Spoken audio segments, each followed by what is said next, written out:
Hey guys, Mike here. So today, I'm here to talk to you about 2007's Superbad, starring Jonah Hill as Seth and Michael Cera as Evan. In Superbad, three friends acquire a fake ID so they can get a load of booze for their classmates' party. And so we have Superbad. So guys, today's review was requested by no one. This was just another one that I wanted to talk about. In all honesty, I actually didn't intend on reviewing this movie. I was sitting around, fancied watching the film, and then I decided to watch Superbad. And then I thought, yeah, might as well do a review on it, why not? So, what did I think of Superbad? Well, first of all, growing up, I absolutely loved this movie, and I still do. This is one of the first films I remember seeing when I was younger, where the characters actually talk like real people of their age. And this was even before In-Betweeners. Because like I've said before, in a lot of these movies, the characters will just be really friendly, they'll say nice things all the time, and they're just absolute best friends. Whereas in Superbad, that's definitely not the case. Though you can tell these guys are incredibly close, they rarely have a nice thing to say about each other. These guys can't really go 5 seconds without insulting each other in some way, or a member of their families. But you can always tell that it comes from a place of love. And like I said, this is one of the first films I saw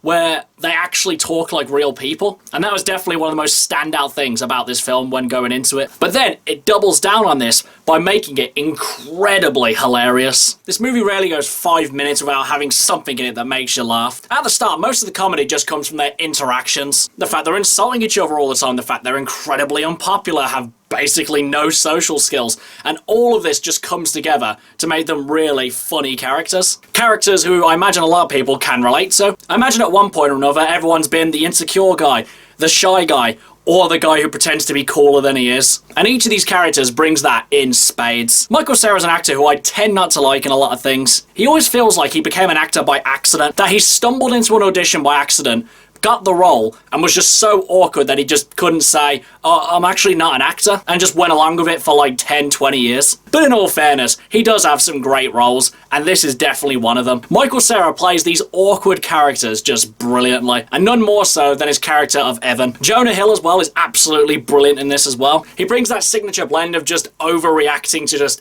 everything that happens to him, from the seemingly insignificant to the definitely appropriate reaction. And then we have the character of Fogel, who is arguably one of the best parts about this film. Literally from his introduction when he walks into the class just going, "What up, gangsters?" Just absolute instant hilarity. He's definitely one of these guys who thinks he's way cooler than he is, and he just does not apologize for it. Except when his character's put to actual legitimate challenges where he just crumples like a piece of paper. And it just makes him even more hilarious as well when he gets in these situations where he has to try and talk his way out of it, but it's just so unbelievably awkward, just inevitably makes things just way worse for himself. And each one of these characters has a little bit of each of the other's personality, making them really feel like people who have spent loads of time together. And then you get later on in the film where things just take an absolute ridiculous turn. Granted, it never gets to that point where it just becomes ridiculously unbelievable, but it does get quite insane in a lot of places. When they end up going to different parties, get involved with the police,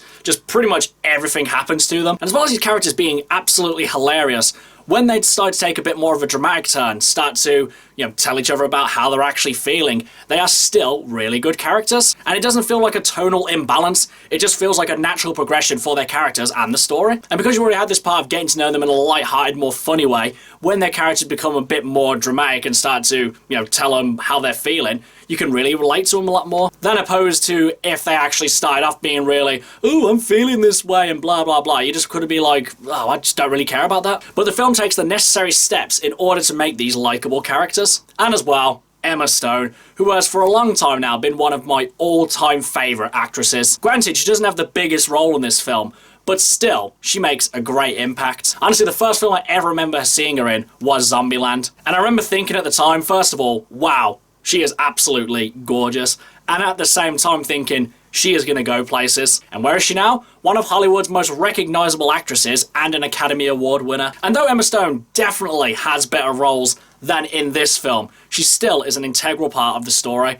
And because of her great acting chops, she just brings so much more to the character. I don't know, probably I'm just a bit biased because I just really like Emma Stone so much. Overall guys, growing up, this is one of my all-time favourite comedies, and it still holds up today. Watching it again, I'm still laughing at all the jokes, I'm still getting caught off guard by some of the more random things that happen in it, and still, I'm enjoying it as much as I did the first time I watched it. But do I think you guys should watch this one? Absolutely. If you haven't already seen Superbad, then you need to see this film. Great, funny, relatable characters, relatable circumstances, all brought together to make a really hilarious and also relatable movie as well. Okay guys, that's my review of Superbad. Do you love it? Do you hate it? What do you think I should watch next? Whatever it is, drop it in the comments below. Until next time, I've been Michael.